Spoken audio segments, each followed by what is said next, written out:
Ndoda kutanga nekuremekedza Mweya Mutsvene na Ishe Jesu Kristu anotendedza vanhu kurarama. Ivo Mwari vari kumusoro kudenga. Isu takasiyana nevaya vaya vanotenda zvibhakera.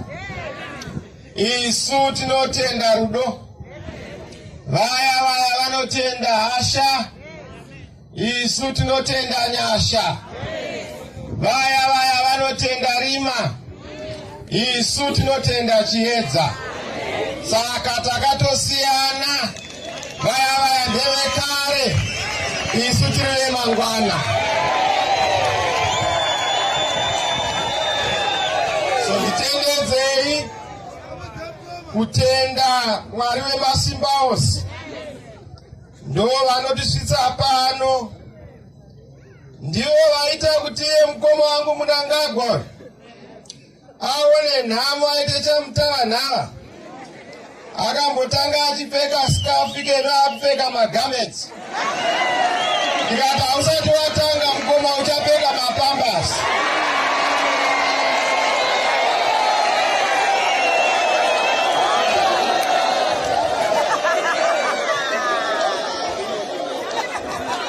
Wendo huno zvikone. Vese vangazama kufunga kuti vangava zvitukwani zveruvengo, vese vangavhunga kuti vangava zvikonzi zvinokonesa shanduko. Kana Mwari vachinge vati nyika isununguke, Farao uri chiko iwe?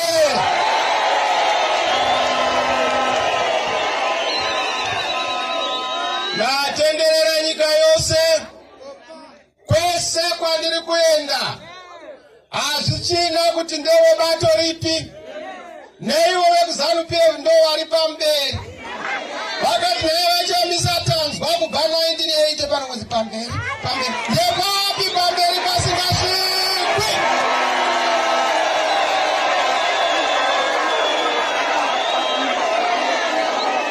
Ndikati henaro. Vaona manje vana vembwa havasunuri mumwe chete.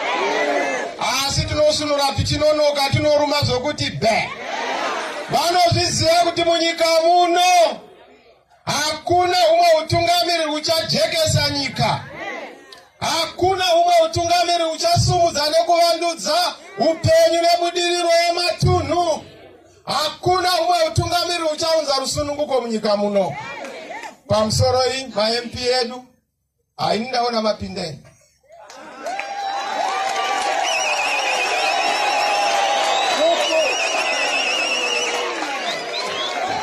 Pamusoro vese vakuru ma-change champions ari pano. Ma-champions, ma-citizens. Ndavaridzi venyaya iyi, varidzi vemutambo, ma-citizens. Ndimi varidzi vane vese. Nyaya yatawira pano pamuchakata ndeyekuziva kuti chigunwe chati chakata.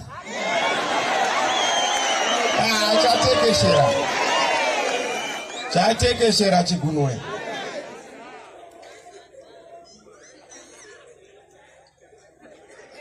Ndiri kuona kana ari mumapurisa inonga isiyawo ari kurekodha uyo.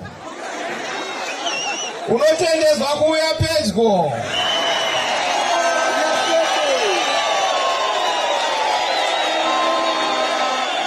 Ndava zvandakutaura iye Munangagwa unozviziva kuti munyika vana veZimbabwe vari kuda kuti vaende pachigunwe vakabva pachibhakira. Vanoda kuenda pahuchi, pagirini, pakaramba vakuda goridhe. Havachadi zviya zvekare, vakaona kuti amanhicho vakuda nyama. Vakaona kuti vakaendeswa mberi vachingotaurirwa nhema kubva 1980. Vakuda kutarisa ramangwana ravo rine mabasa nepundutso. Nezuvo ndandiri Bridge. Ndakandabva kule unonzi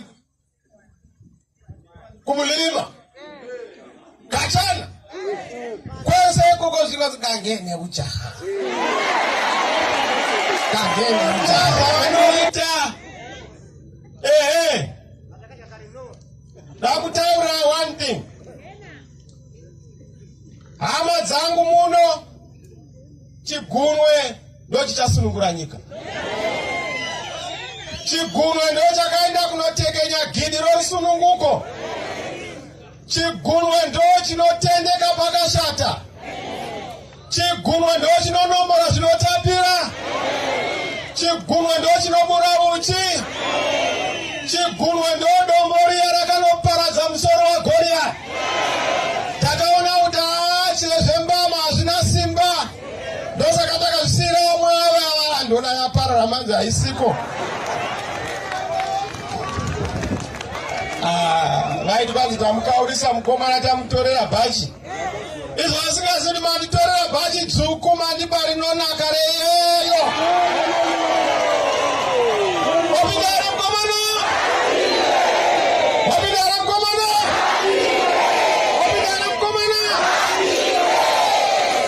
Sei tichida kuti munyika muno muve neshanduko. Isu tinotaura shanduko muZimbabwe. Hatitauri shanduko muEurope, hatitauri shanduko muAfrica, hatishanduko muZimbabwe. Nokuti yedu inogadzirwa nesu, haigadzirwi nevekunze. Hakuna anogerwa asipo. Hakuna anoigadzirirwa asipo. Yedu inogadzirwa nesu.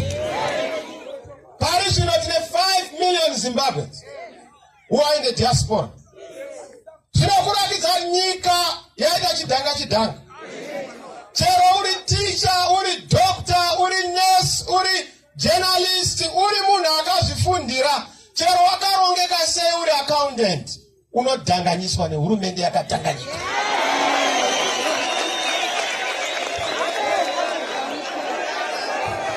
Homa harina mari, dumbu harina chikafu, mutumbi hauna chawakasimira, migwagwa ine makomba, zvitoro hazvina kana mitengo iri kubata vanhu chibharo zuva nezuva. Mukanotarisa muzvikoro, vana havasi kudzidza, maticha haagoni kudzidzisa, hakuna unogona kudzidzisa. Mudumbu kana musina kumira zvakanaka, musoro munorongonorwa. Unoona kuti ticha haana kana chimiro, mari yaiva nayo hachina, inoda mukomana, kudhara watadza, wesikapu watadza, mukomana ngaapinde hake.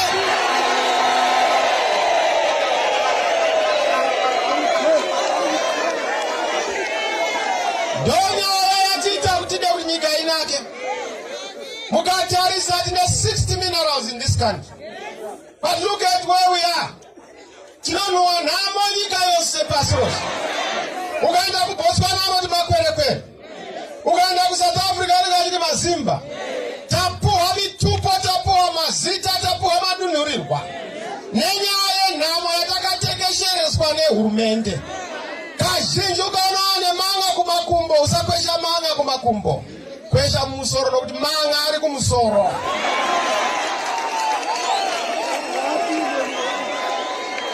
Sei tikuda shanduko muZimbabwe. Toda shanduko muZimbabwe nokuti tatakarwira patakati mukoma wauya, wabhemoza. Hatinazani mukoma vabatwa nemweya waDiabolos, vabatwa nemweya waSmith wokudya muchero weindependence. Taimba tinowa mukoma wauya, izvo vakutodya mizi yeindependence. Muti waparara, mukoma wauya.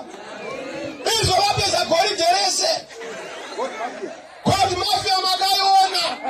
Kuba zvokuti unoita record, international record. Al Jazeera kona yakunorekodha kuti paita mbavha dzokuHarare kana Satan ndoga unogara akatarisa mubhuku rake rezvivi. Zvivi zvomuZimbabwe hazvimo.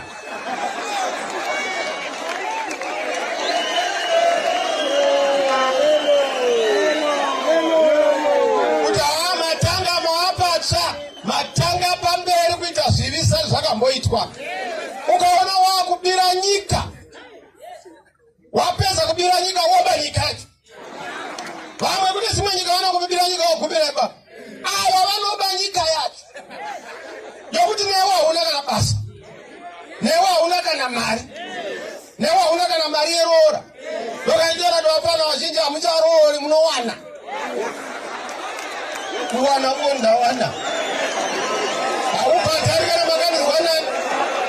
Ndakawana. Inyaya mamiriro urumente. Mwamegeze nyama. Nemukaka. Anise. That is the future. Masola pana unaona kuru mapera msana ya pera ni shiporani. Kuna damu mbaku damu utuchite maskoko ja uja kuonika na rudia. Music uja iko. Wapindara mkomana. Wapindara mkomana. Toda waka masola pana bones. Anoinja kuminoba shika ongo baya. Mvoyoni. It's happening elsewhere. Last thing on the economy is infrastructure. Trakugadzira infrastructure amadzangu ma roads tadinoti ma lines of civilization. Kana kuti tsinga dzebudiriro. Ma networks andani chataura. Lines of communication. Ma lines of transport, migwagwa. Dzinopinda mese kuti produce yedu inde ku market. When I grew up kwa Butuku, mai vangu vairima zvokuti pe. Rori dzaiuya pamba pedu taipuwa masaga neGMB. Topu wane rokusonda rinozichi. Dumo taipuwa neGMB. Tamu neshinda taipuwa neGMB. Instead kwa kurungoso na masaga nekupura. Doko atuda kusogera ende pabu tasika puimbewe mara. Vanu vairima. Because things were properly aligned. Toda kusogera kuti vanhu vange vachizvitira zvinhu zvavo vasangonzi ndikupe nehurumende. Musapa vanhu hove vape izviretso. Infrastructure. Infrastructure. Ma roads akadini. Akanaka mvura inge irichi. Musati benu mvura ikananozachiza yanaya rwedo runo moyo. Mvura yanaya. Musamwa. Yanaya. Apa iri kuendera kita kunyanza. Madi kuiuchika mvura ite dam. Kuitira mite madiri dziro mvura painenge isinganayi. Juno Smith had done 14,000 dam construction sites, which have not been executed. Nemkomana wangu Mugabe wakaitadza nyaya iye Mnangagwa wapinda waitadza ye nhaka inoremaka. Nhaka. We nhaka aitika. Wapinda wanomkomana. Infrastructure.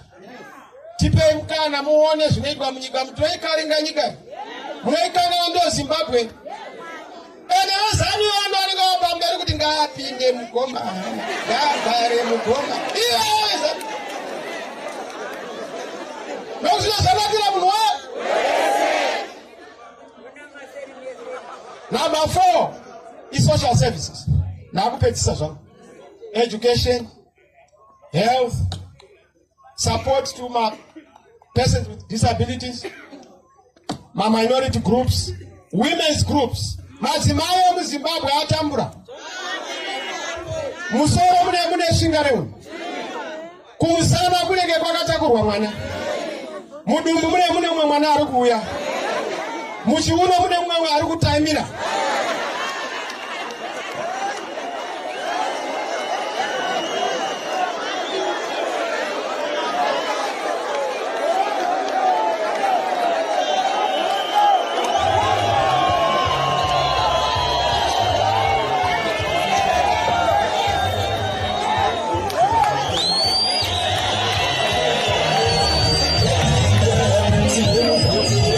CHAMISA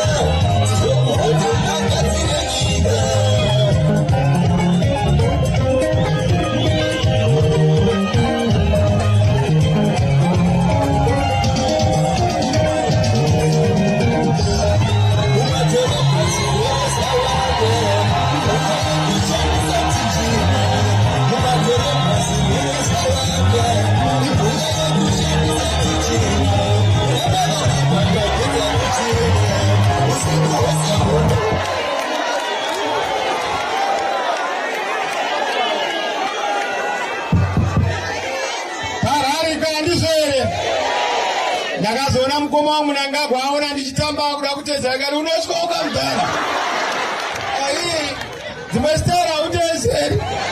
Ndikapera ndona gogo nangopinda musupermarket akandozvita. Akapinda musupermarket maprice ese akatanga kuvhunduka kuti anu ndiya. Akabva akwira ipapo. Number 4, social services. Education ndokatwa kugadzira zvakanyanya. 3 things. Garai pasa. 3 things. Thank you for understanding. God bless.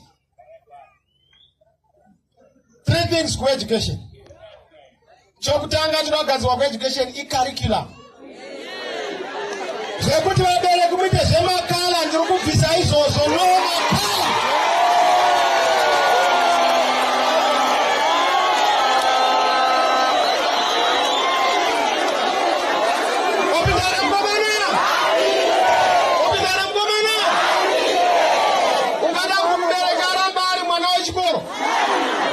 Kuti vana havasvari kuita kuchikoro mubereki ndiye atova mwana wechikoro.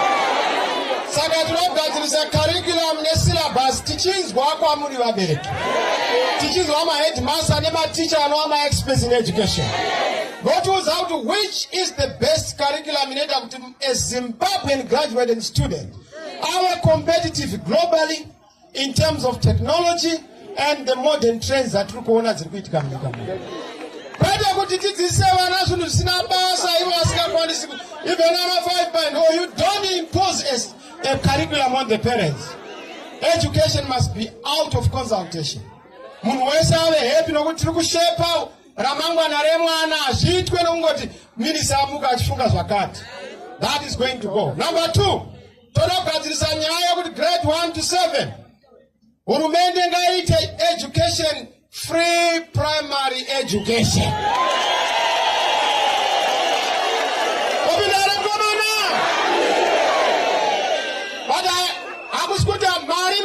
But there's nothing free.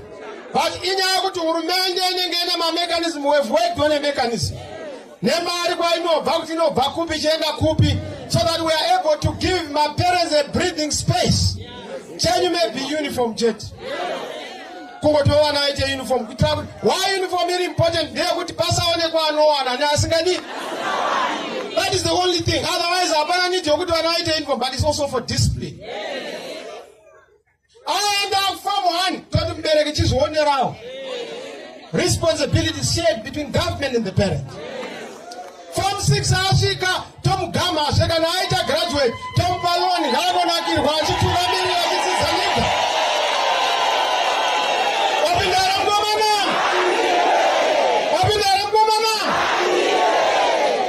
That is our policy on education. Hey, is that never nezanubie? Mwana mwapunongo muti akamani ngea wazarwa. Tato rekoda. Mukompyuta. Takuto zati kune mwana arikuda basa 18 years. Panosvika 18 toda basa. Panosvika 16 ndakuactivate the driver's license. Social security number. Takuto zati tichenda kuzovigawa ngani. Nokuti vamwe vanofana kuzofawo.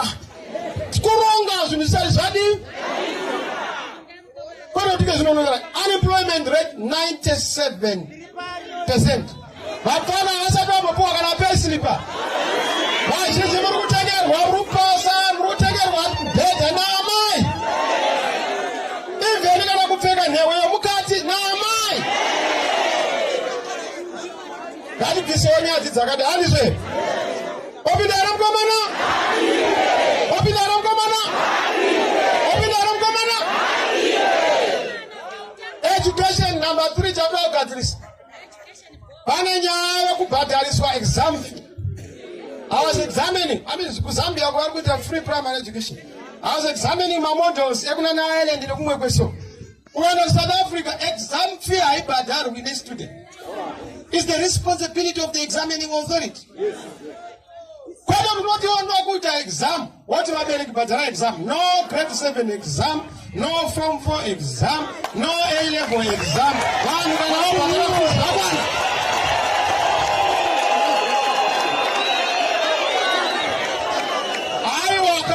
Inimi chimbozamawo zvinhu zvitsva. Chimbozamawo mukomana. Zvikashata munondibvisa gorero kutanga asi nokutaura mangoti pizza chete nokutaura gandara ndorino mangara duomo pisa winde wedu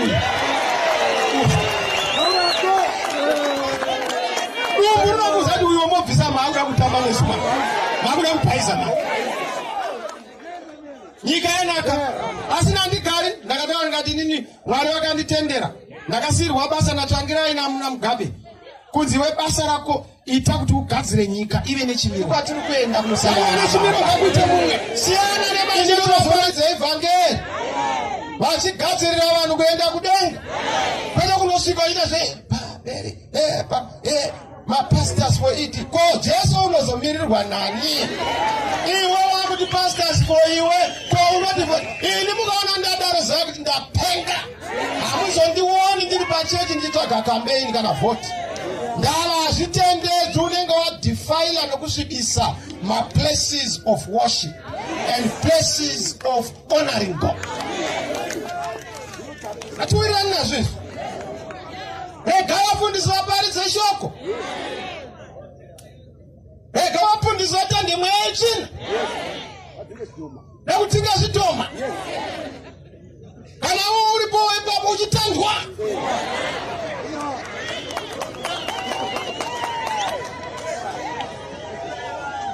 waitenderera ndakamona anga ari muzaka ana mabhasi 500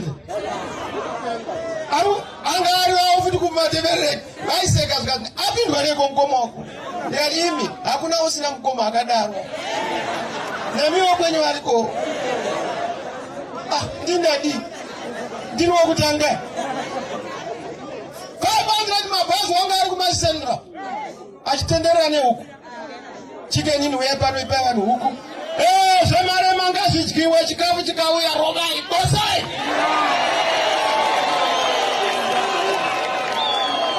asi musakangana kuti pavotapo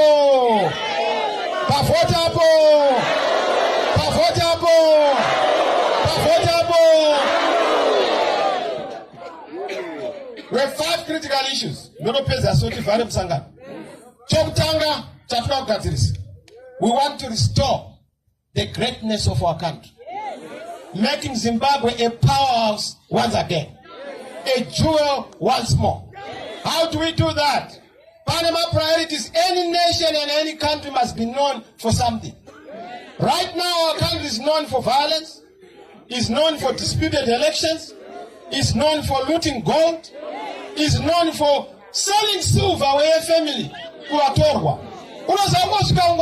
Na nesimola house kakisi mwa wosi yachimbo zeze musha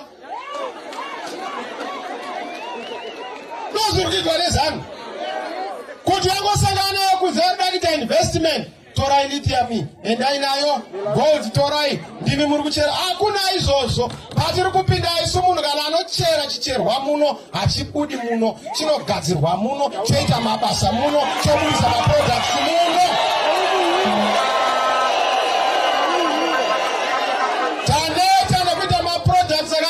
made in China, made in Singapore, made in Germany.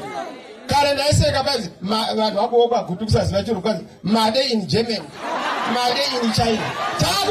Made in Zimbabwe, made in Zimbabwe.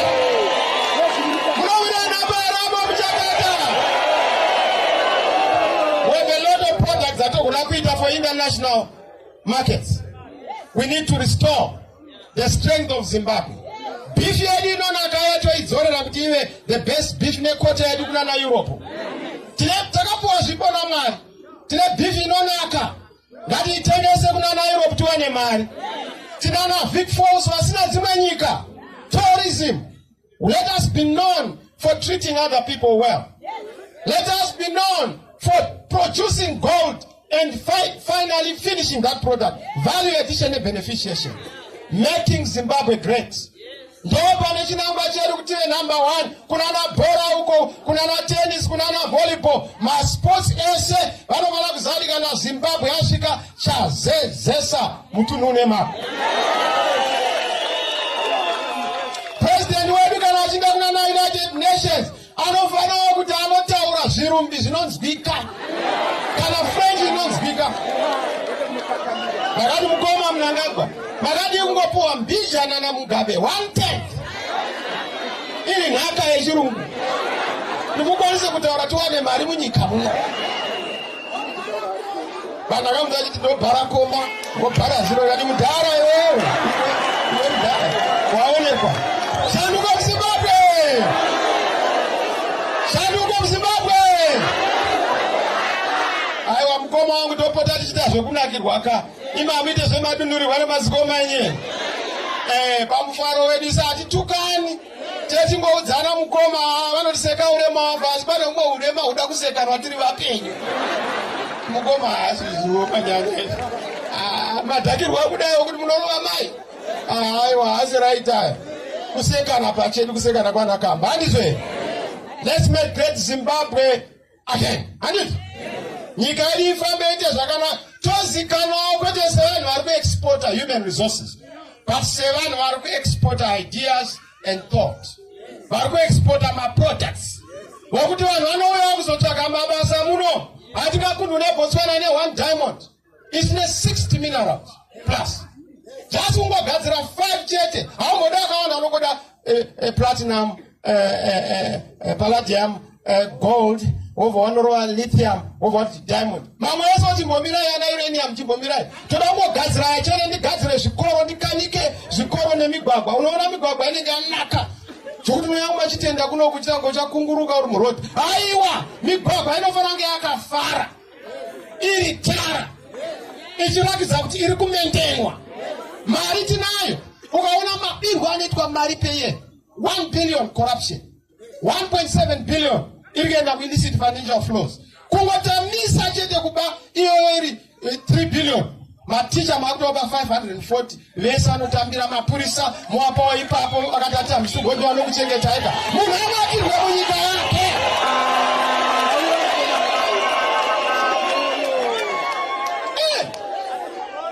Unoona mapurisa adi anofambisa ari muopen track ari kumashure achirohwa nemhepo. In modern countries mapurisa anofamba in civilized vehicles.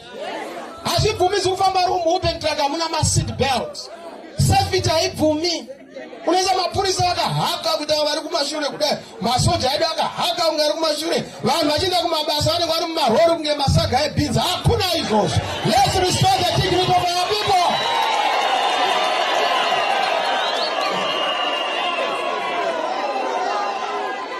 Making Zimbabwe great once more. And ipapo, you don't make a country great mukacheta mtungamiriri akadhanganyika.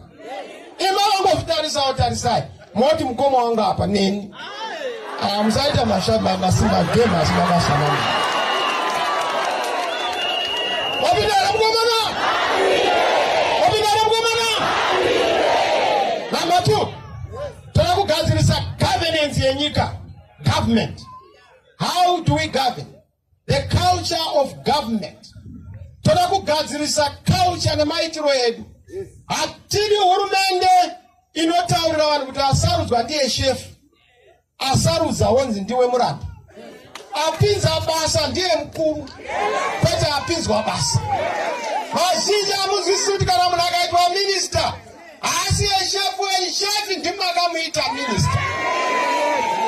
MP akachaitwa vazhinji anoti shefu auya asi shefu ndimi. We want to stop the abuse of power. We want to stop nyaya kuti munhu anoti kana aiswa pamusoro otora mhepo yevapfupi nokureba. We want to stop nyaya kuti kana vareba ovhunga ari pasi. Government must be corrected in settings. Iwe neculture kuti kana uri muhurumende mombe yekurodzera kama wakaringa nzira. Kwete wakatarisa mugaba uchidambura munyatso. Varizaya vanoitora ukasara wosoda wamira ipapo. Leaders must know that they come and go. Mutungamiriri inapukeni. Kana mwana akashatiswa anochinjwa napukeni iroro. Ndakavanzwa CHAMISA ada kubvisa masoja, ada kubvisa mapurisa, mukabviswa kudai. Hakuna unobviswa basi. Unotobviswa nekukura. Kana wakurisa basa chienda hapana wasumuke oka.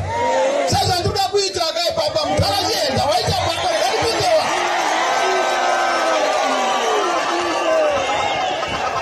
Wachipikiri chiri Chinowa madziro chinondodonha nemuturo. Hatisi kuda kuchinja hurumende, toda kuchinja vatungamiriri vehurumende. Toda kunogera musoro tibone new haircut timbochinja usavi. Sata muriwo. Machamisa neta nawo takungoda kurova nyama inonaka, Samson nyama inonaka. Mufana wechidiga norova basa. Tombokupaiwoka zvinonaka nezvinotambira munyika umo. Momuvhotera here mukomana, munomuvhotera here iyo.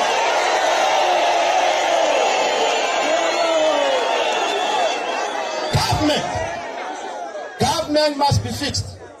Toda kuva small, lean and mean government. My ministers kwete kuita munda wema minister of caves. 15 ministers. Zvichidzika. Anenge atadza basa roya pasi. You can't be a minister of finance when the country does not have finance. You can't be a minister of water when there's no water in the country. You can't be a minister of education when education is tattered and rotten. Kurati kana watadza basa roya pasi. Topinza vamwe roya pasi. Neniwo kana ndapinda nyangu ndikapinde mukwana mukati munogona kudziya kana. Mukwana ndatadza murisa ifomorai munhu ngaifomorwe.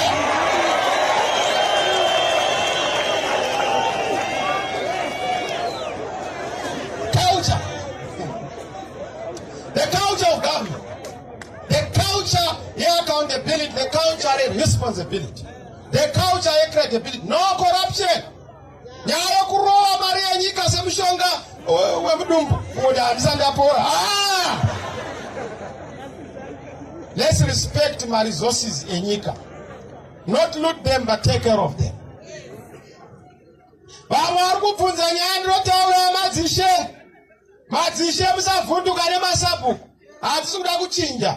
Chatoda kubvisa ndechekuti hurumende nepolitics get out of the traditional institution. Hakuna uchagadzwa nehurumende, munhu anogadzwa nedzinza rake.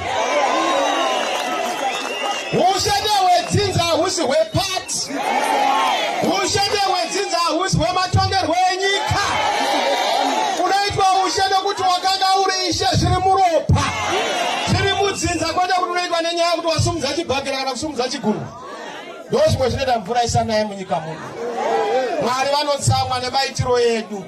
We are moving away from the virtues of divine leadership, where madzishe masabuku achifana kusarudzwa nedzinza.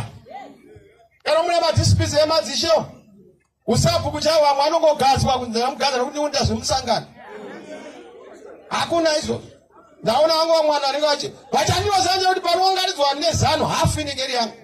Ndakamuudza ndikati MNANGAGWA paunoungaridza vanhu ndakaudza vanhu tai bhurumangu green kunze zano kunze mukati yellow. Apa pakaoma pa 23 akapapunyuka MNANGAGWA apa pakapunyuka. Ameno masingo mukamutendera.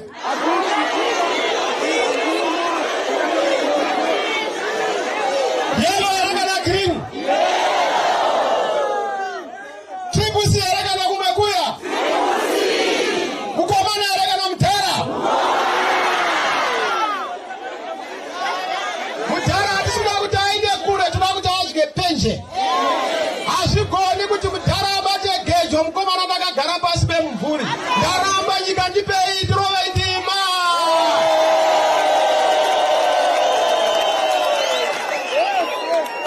Government is who want to devolve authority. Devolution. Tanakuti kwese mashingo must be known for what it is.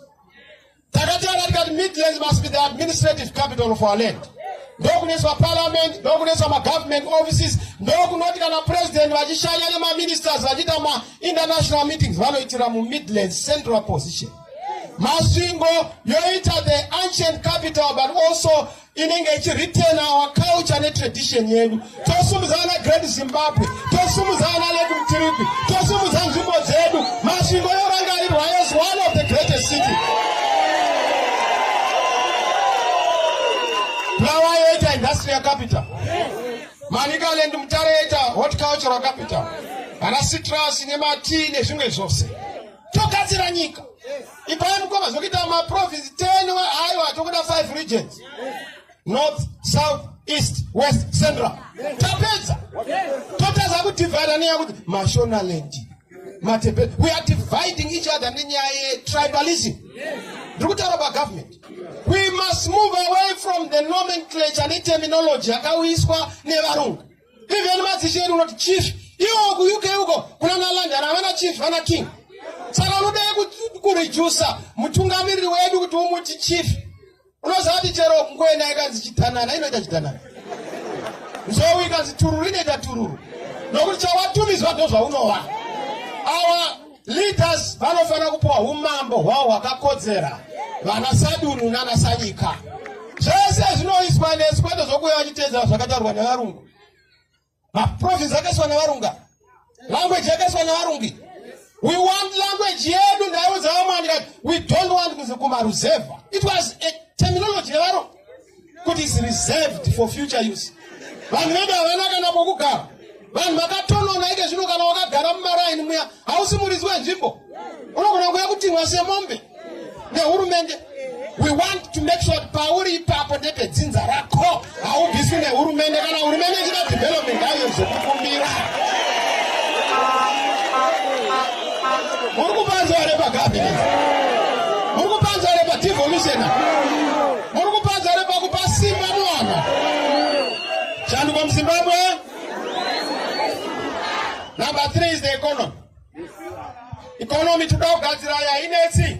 Inyaya confidence, inyaya hope, inyaya kutsveta munhu anoziva zvinhu. First thing to be corrected is what is called property rights. Munhu ngaazeri kana ndine changu haungotorerwi. Kungoda pamba ndatotora ndina amuridzi. Wazviona kupi? Unofana kuita zvine rule of law. Munhu kana aparirwa mhosva anofana kuenda kukoti onopuwa koti isingatarisi kuti unobva kumba kwani. Ike zvino kana ari weZANU PF ndakaona mwana anofamba nezvimafulegi zveZANU kuti ndisasungwa. Hakuna izvozvo. Kana uri triple C ukarepa munhu ndinokubata. Uri triple C ukaenda kunoba mari yenyika semabirwa ari kuita vanhu mabiro tinokubata. We don't want the law inenzi wabuda mubamani. Munhu anofana kubatwa nemhosva yani?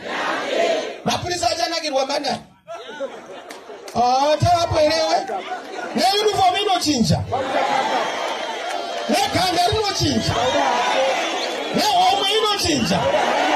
Nemafambiro anochinja. Nemotokari dzinochinja.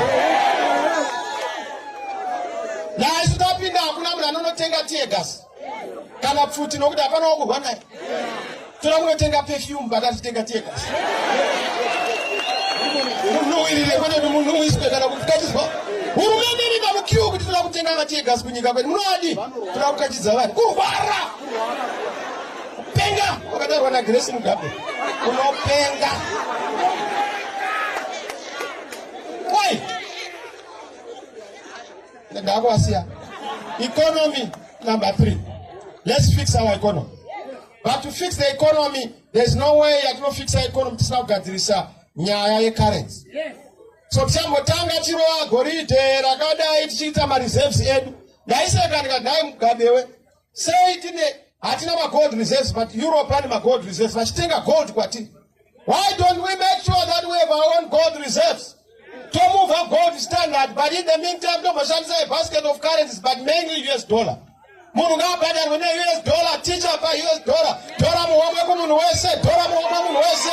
Tomo batani zala. But not for a long time. Just for a short time. Here's a transitional mechanism. Tobatazo unza currency is stronger than the pound, stronger than the Deutschmark, stronger than the yen, stronger than yuan. Yes. It's possible. Chinoba strength kumari is leadership refocused. Leadership in on squisisa. Could follow the framing of policies no matter plan no benefit our. Obinara Gomana. I want to Nandri minister why sitting Namgab. Yamutu Mugabe. Yati kazi ya nyama phone muno mnaenda ndeti wande. Tukazi need basi. Yati ngati ti 1 2 tukaza CHAMISA urukutaura kuti simukadhiringa chipa kudarika madomasi tinoro kwanye vanhu. Ndio no zvinoitika mdakaza zvigoni ngade iwono kuti muromo yakura aiwiri pasi. Yava doko aipotsi ndipe mukana. Hamuna kuona ile masimu kati. Hamuna kuona ile mafoni.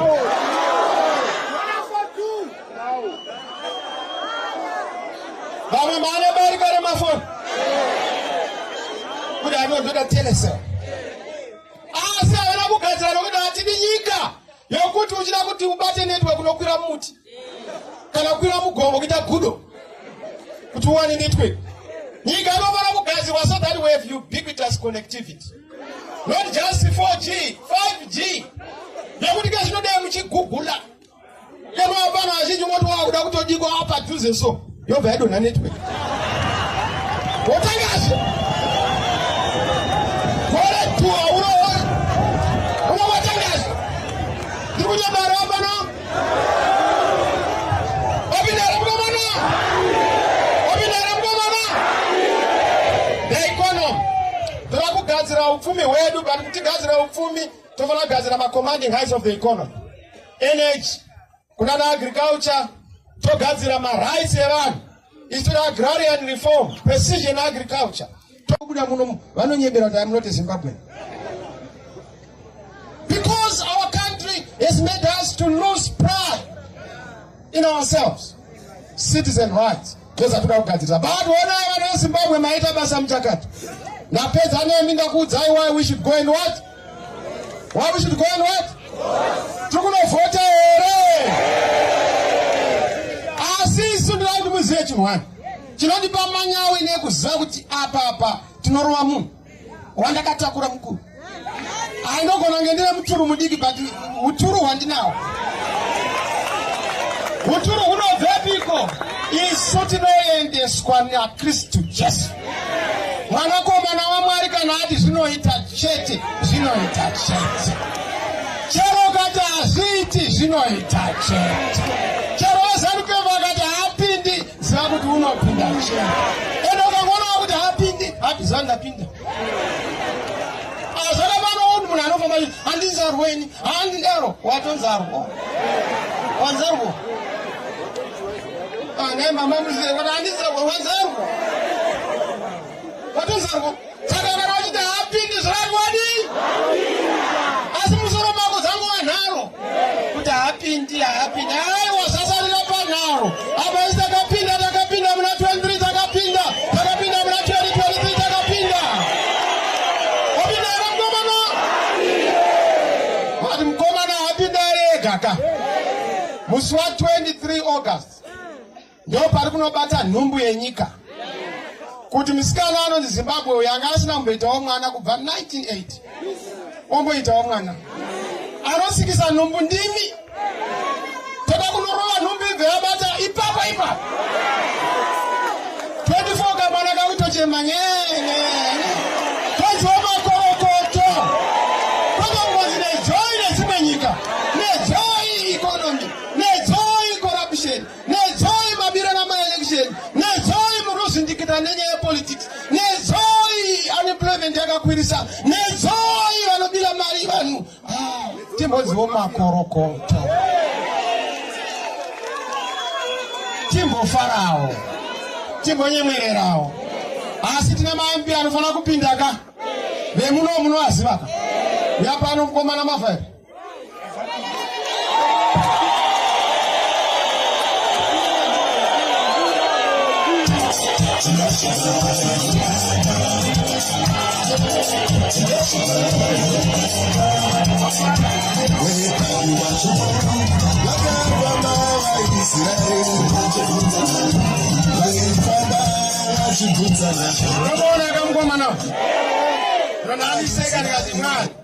Maitire nyano CHAMISA. Mavaire Junior. Nazopo Junior. Kachike. Sinoni mungada wakazopo kaereka na utunovaira. Na unovaira ndio unekisatika. Na ya vaira iko nukitatika. Ya vaira yatakaka. Yataka ite mbozaka. Pinda mkoma na pinda wapi ya mkoma na. Unaweza zikumenga show. Wazaza. Mutawose. Muchakata hoye. Fikiza kecho.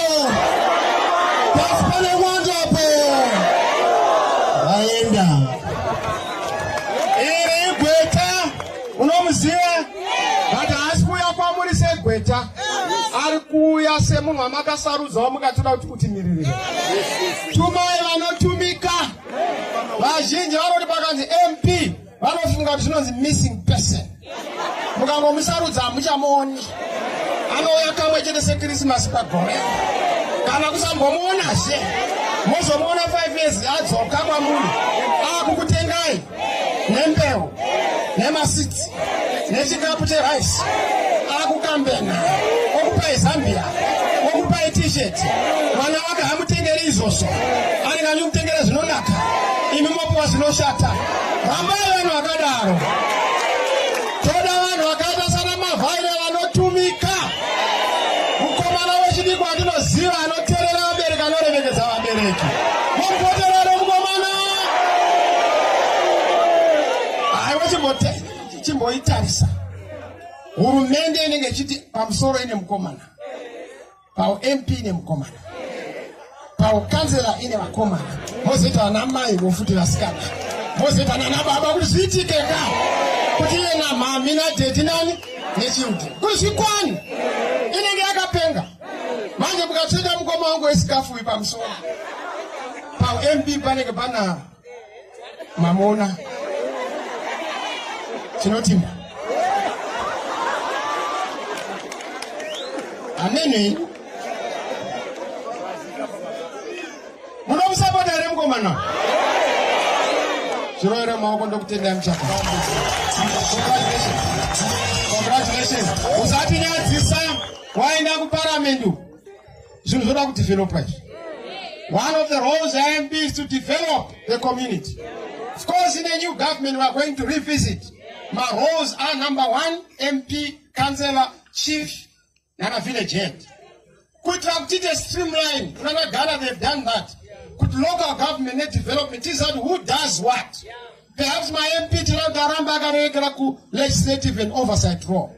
So that development you want more to those who are in the communities.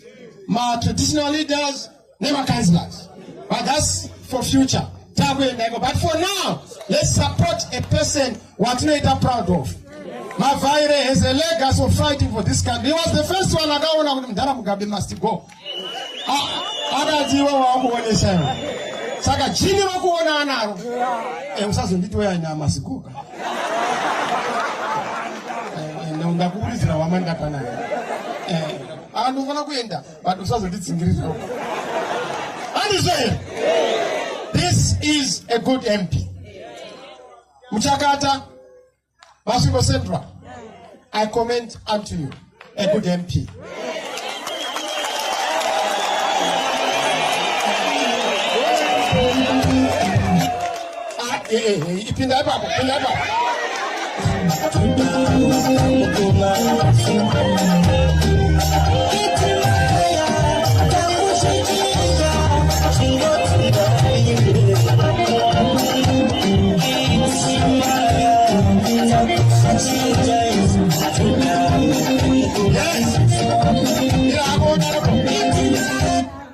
North, Mashingo North, naona pana babana MP foot. Baba Zire.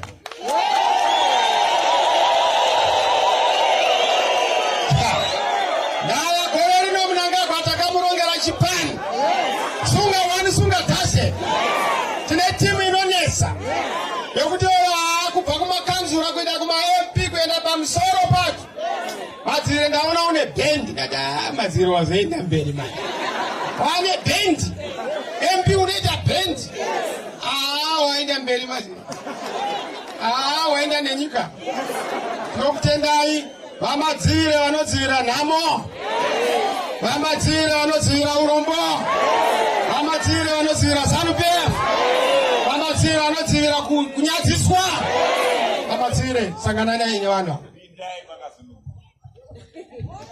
Chigumwe Mdenga. Chigumwe Mdenga.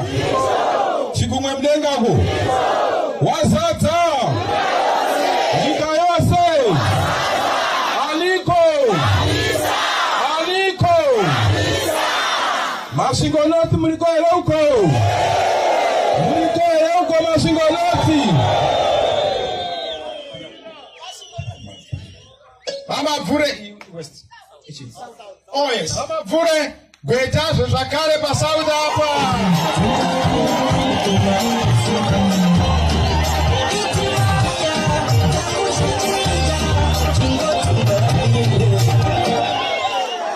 Mawaona kama amapfure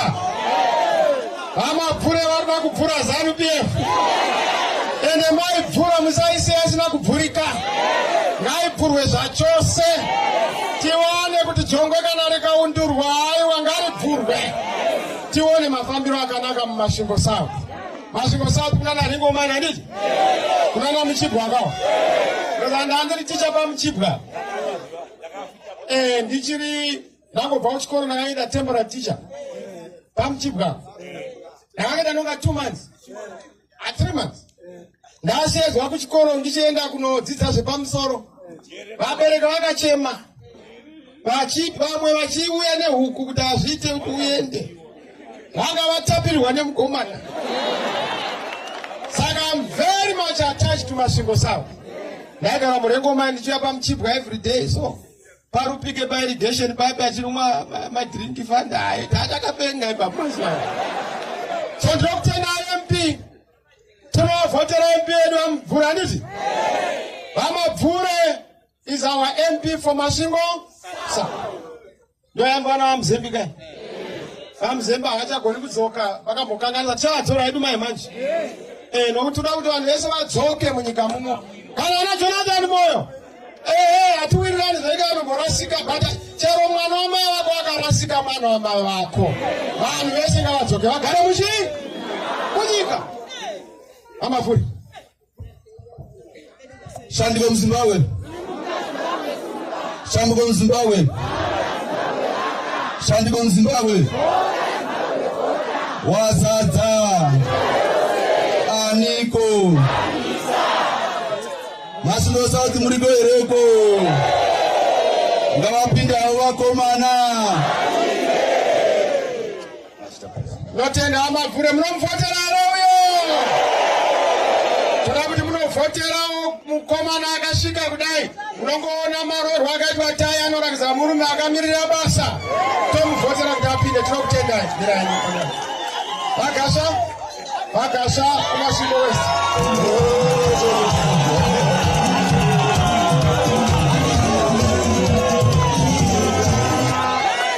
Vagasha ukama igasha hunosatiswa neiko.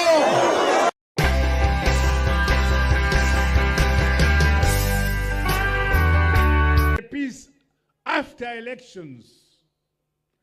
Those elements in this country who are planning to create violence, I warn them. We will not tolerate any mischief.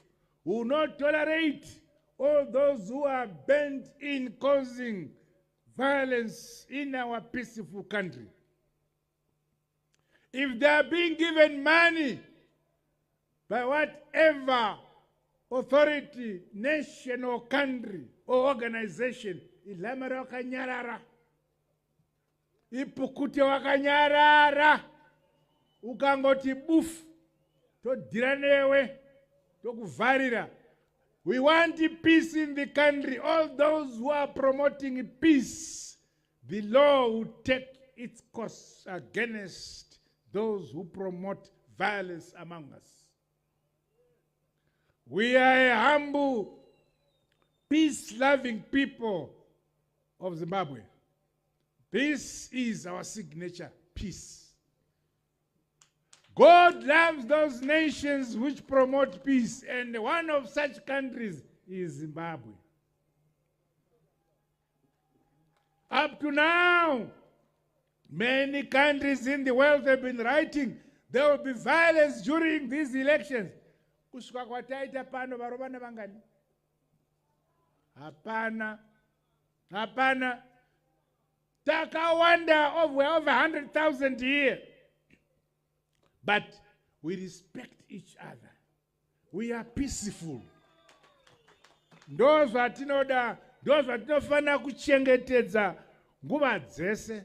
Hapana nyika inovakwa nevanhu vanorwa kana vanhu vanovengana kana vanotukana. Painofamba vachiti ivo mangwana muite mhirizhonga anenge asungwa munoenda pakati pane manoyo akagara akamirira kuti adifende vanenge vakuvara munoenda pakati pane vakagara madhokota achakurapai kuvadzisa vana vevanhu saizvozvo zvose izvozvo takupevera madhokota iwavo akanga ari munyaya dzacho dzemhirizhonga dzikwatevera magweta iwavo akanga achiti mhirizhonga ngainde mberi tigokudzipendai tikwatevera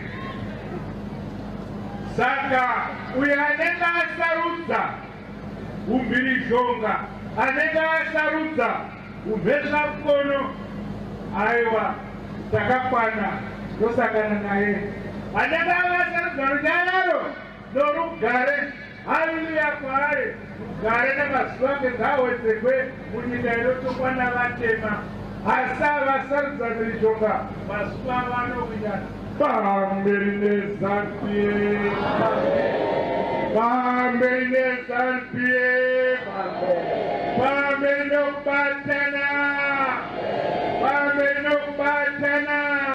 The rest, the nearest church, and they report the abuse you underwent. We have only one single case that has come up in Chitungwiza. The rest, we now know that the women who were paraded was just make up by some organizations. And some of the women have now left the country, have been shipped to the United Kingdom. The few who are still in the country, they are being moved from house to house, and we are trying to track them down. It's all stage managed. And the killings? We are challenging anybody, local or foreign, to produce the women so that the world can see them and say this is what happened. We would want to see those. And with regard to that... Yes, sir. Where do you get your information? VP, Vice President, sir. Pane ma live videos, pane BBC Al Jazeera yanga iripo marare nezuro. Ma journalists akarowa. Now listen. Yes, sir. No, if ukada jurisdiction kashamwa. Ajis wanani. Only can order sequence of events. What did the defense force end up? After 3 people had been killed by this hooligan.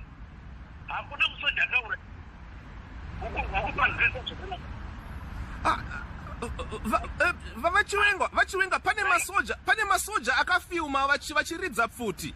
Some of the women have now left the country, have been shipped to the United Kingdom. The few who are still in the country, they are being moved from house to house, and we are trying to track them down. It's all stage managed. And the killings? We are challenging anybody.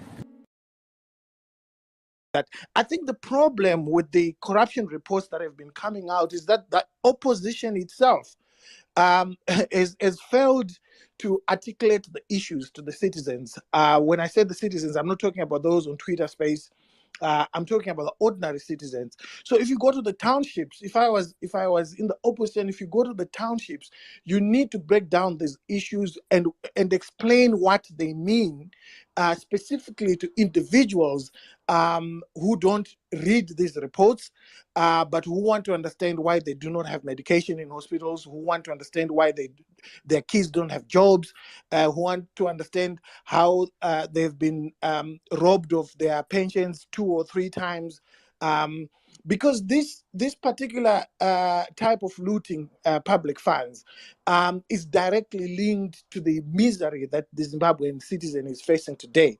So I've always encouraged the opposition that, you need to explain to people how much it costs to run a particular hospital that they use that has no medication, and explain to them how much it costs to put medication in that hospital, and then come at the tail end and explain to them how much has been stolen, how it has been stolen. The opposition has failed to do this. And some have suggested that even civil society sometimes has failed to do this. You see, we live in such a corrupt society, such that people start speculating why certain people are not saying certain things at a particular time. Yet those things, give clarity to the cause that they are fighting for. Other people start speculating that perhaps there are people who take kickbacks, because corruption is not exclusively a ZANU-PF affair in Zimbabwe.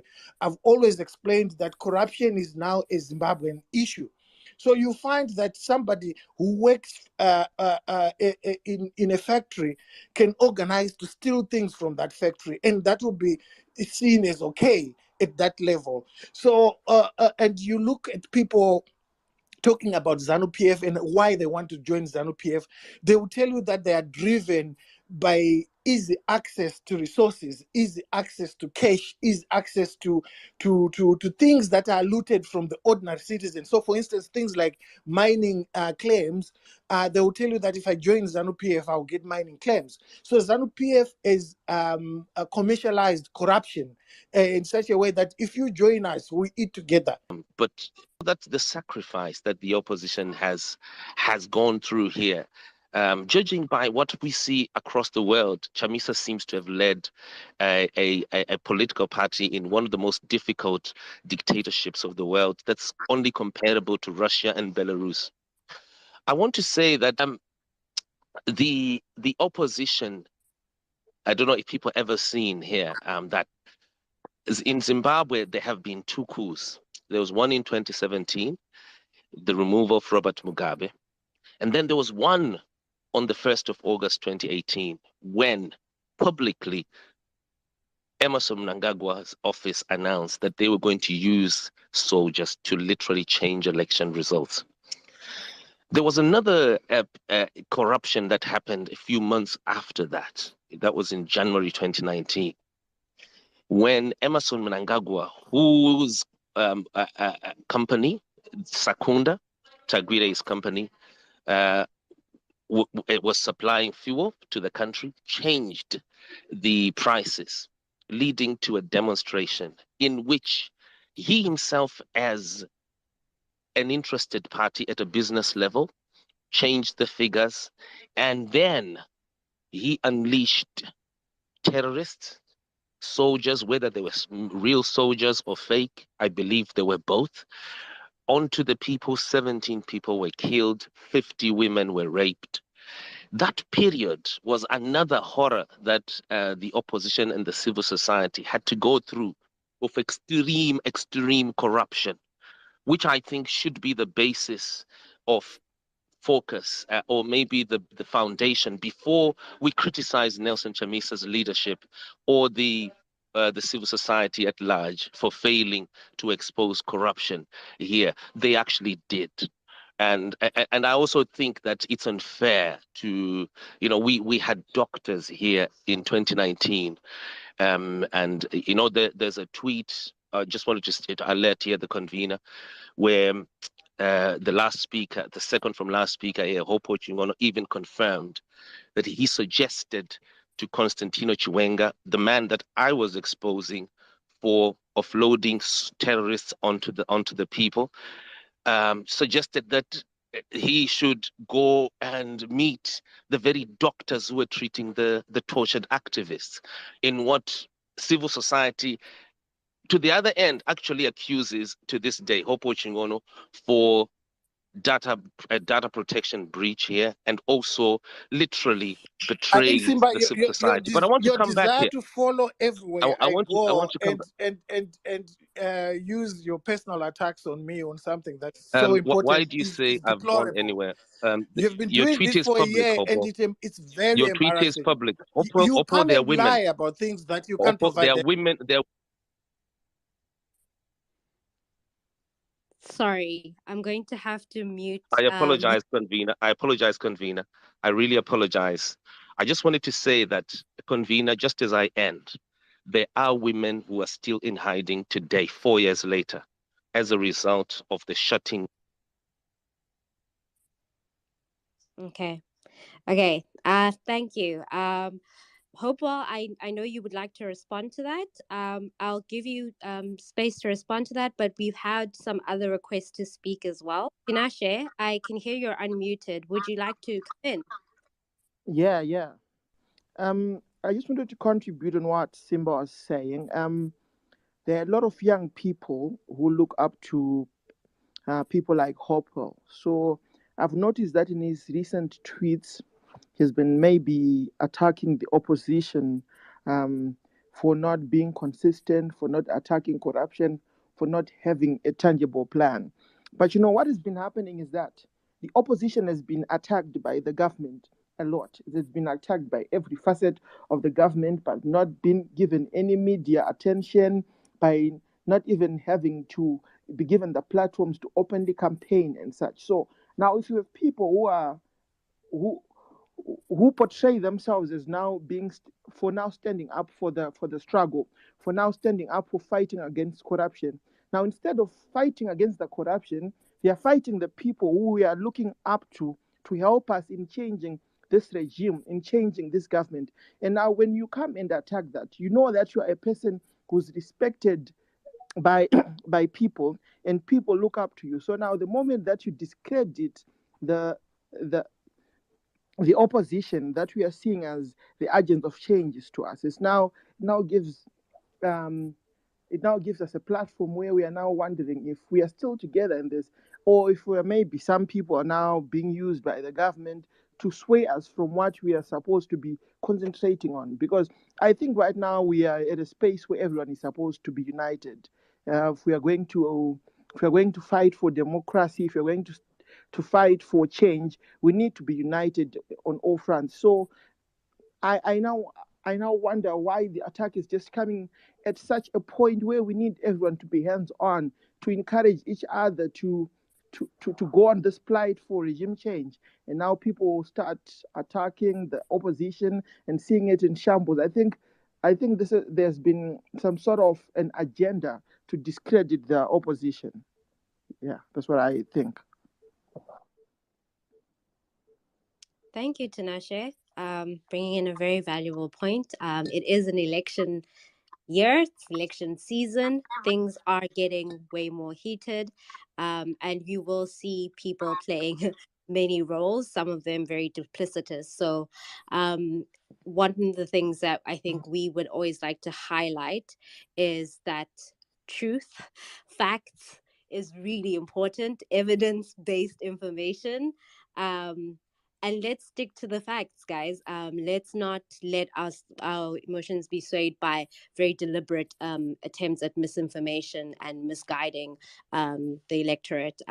And that's something that is very prevalent here on social media. So I think we should be keeping an eye out for that, as Tinashe is saying, that it seems that there are coordinated attempts for people to be silenced. We still have a lot of requests, but I am not going to accept any more requests, unfortunately. Peace after elections. Those elements in this country who are planning to create violence, I warn them. We will not tolerate any mischief. We will not tolerate all those who are bent in causing violence in our peaceful country. If they are being given money by whatever authority, nation or country or organization, ilamara wakanyarara, ipukute wakanyarara.